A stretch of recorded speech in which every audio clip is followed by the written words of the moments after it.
Good morning. It's great to be here. Thank you for having me. I want to start with a little thought experiment. So please indulge me. Please close your eyes and think of a very successful person. Okay, so now my question is, and you may raise your hand, how many of you saw yourself? Okay, great. Clearly not everyone. Right? So this is pretty much the kind of numbers that I get when I do this work of helping people become successful. For a long time, I didn't think of myself as successful either. I knew I wasn't a failure, I wasn't a loser, I was privileged, I had a lot of things to be grateful for, but I was not really very successful. I would meet people who always I felt were more successful than me. I seemed to fall short. And during the course of these many years, I have studied and I have helped people to be successful. So I'm happy to share my own journey and what I have learned. You know, we get our definitions of success and failure from a very early age from the world around us. During childhood, success means usually doing well in school, right? Passing your exams, winning your extracurricular activities. So as a child, I felt that if I was smart and good, I got praise, I got validation. Success meant winning the approval, usually of your parents. As a teenager, things shifted a little.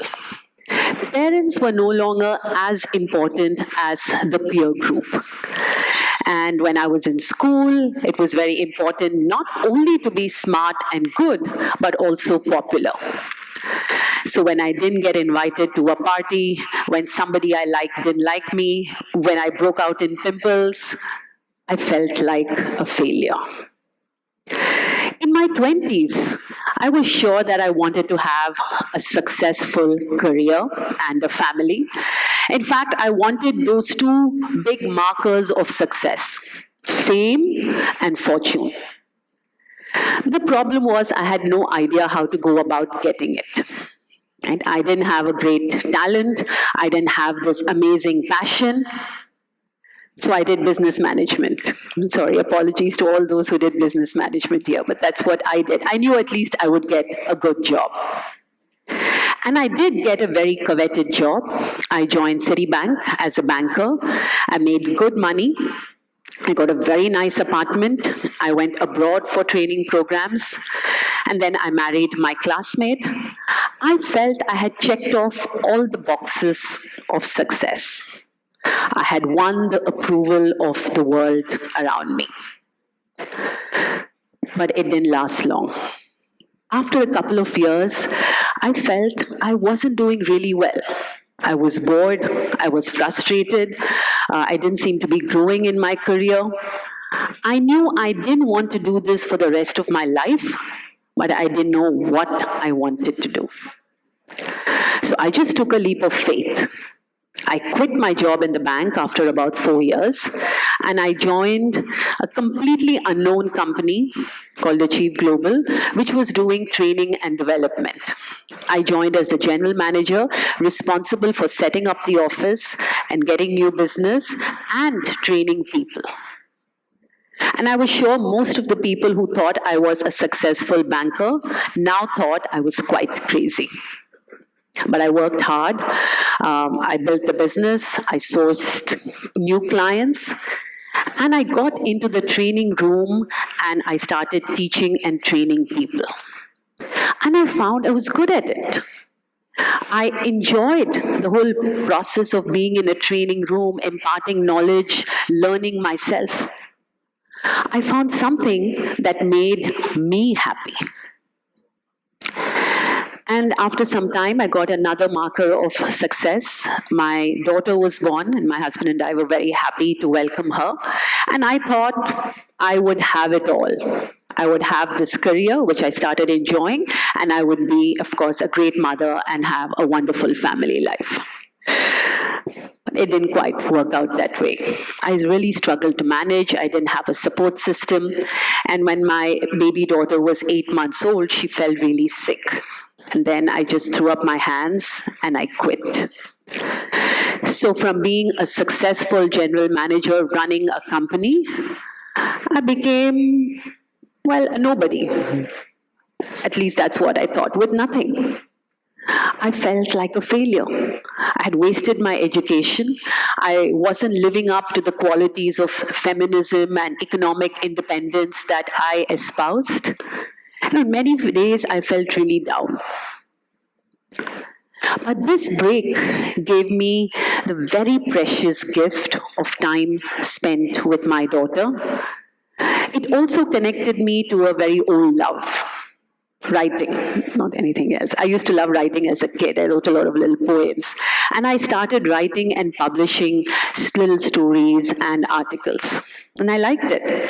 I took up some small projects as a consultant.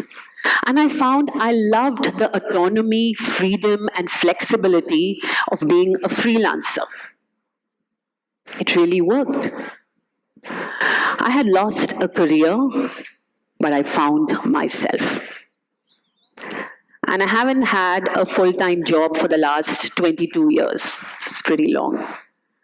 I have written 4 books, 2 novels based on my own life experiences, best-selling novels. They were published quite a few years ago. 2 works of non-fiction, a book called Powerful for Women and The Nurturing Quotient, which I co-authored with my husband, just released in June. So I call myself an author now. I've also helped, supported over 35,000 people as a leadership coach and a facilitator through my company, and made a pretty good living out of it as well. I have helped to co-found and set up with my family a non-profit called My Daughter's Precious. And through that, we provide scholarships and mentorships for girls from underserved families to complete their graduation, become confident and career ready. And it's been 7 years when we have helped close to 100 girls complete college. I've also traveled to close to 50 countries. It's been an amazing experience. I've gone up in a hot air balloon over the River Nile. I have gone snorkeling at the Great Barrier Reef. I have climbed the rugged mountains in Ladakh, crawled underground through the Quotient tunnels in Vietnam, and had a great time doing all of it. I've also spent a whole day doing nothing, just hanging out on the beach with my girlfriends. I have spent days trying to be comfortable doing nothing as well. I have learned a lot. I've learned yoga. I have learned a little bit of golf, though I haven't taken it up. I learned salsa dancing. I learned tarot card reading, and now I'm learning French.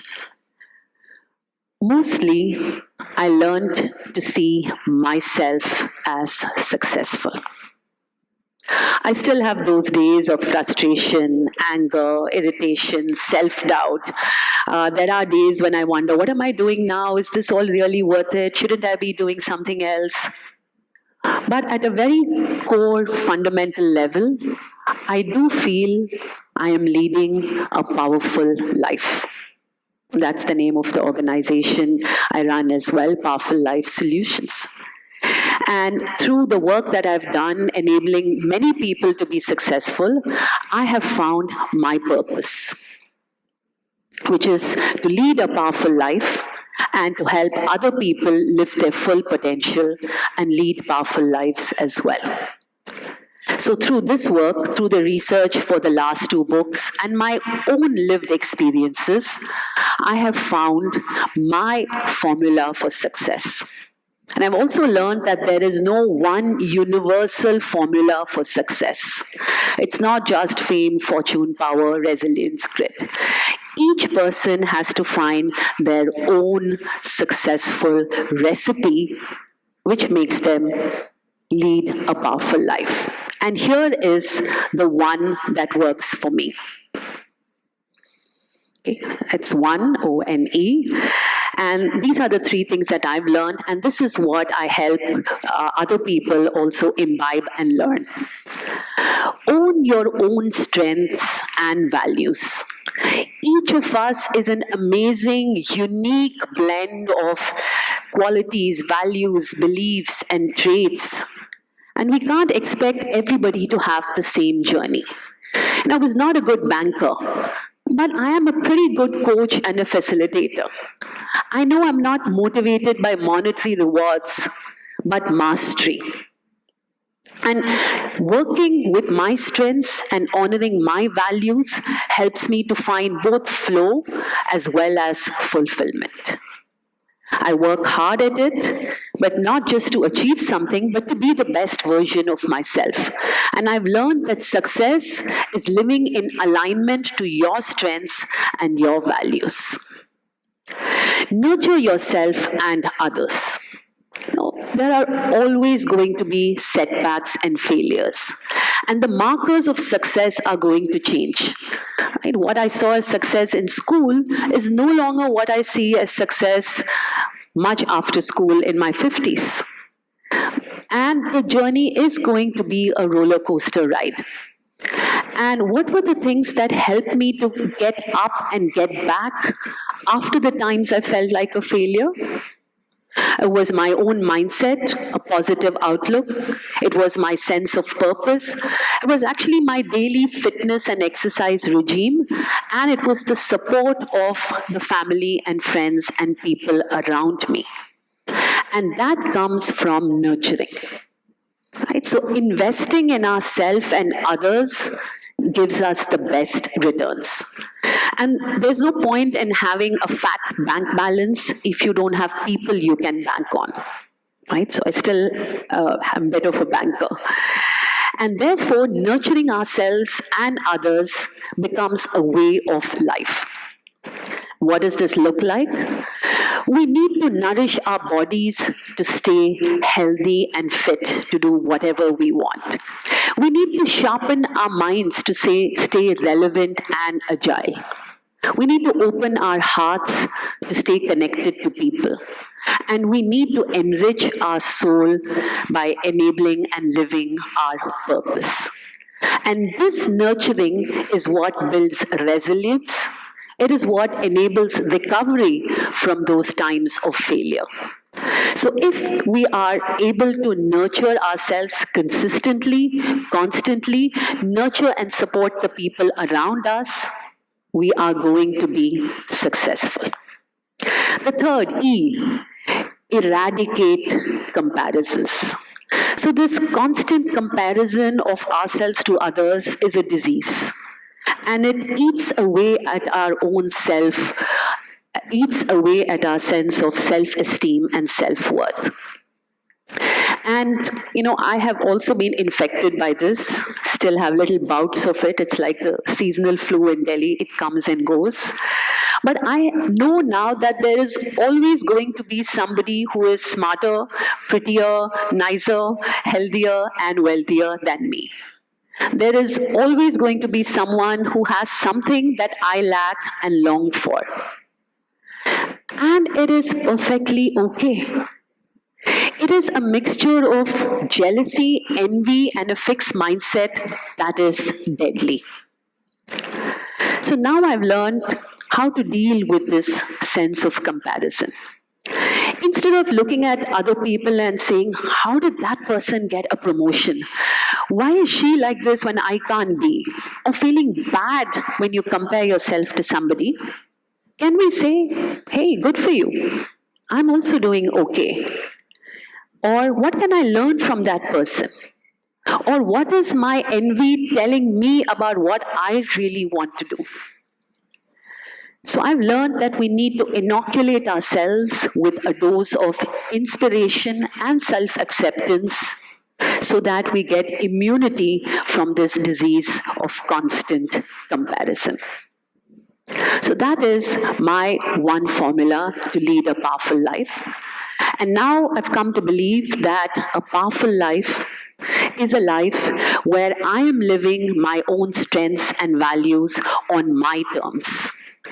It is a life where I am learning to be and to do with joy, grace, compassion, a little sense of humor, A life where I have learned to look at success as a series of wonderful moments to be experienced rather than a set of milestones to be achieved. I hope you find your one formula for success and chart your path to a powerful life. Thank you so much.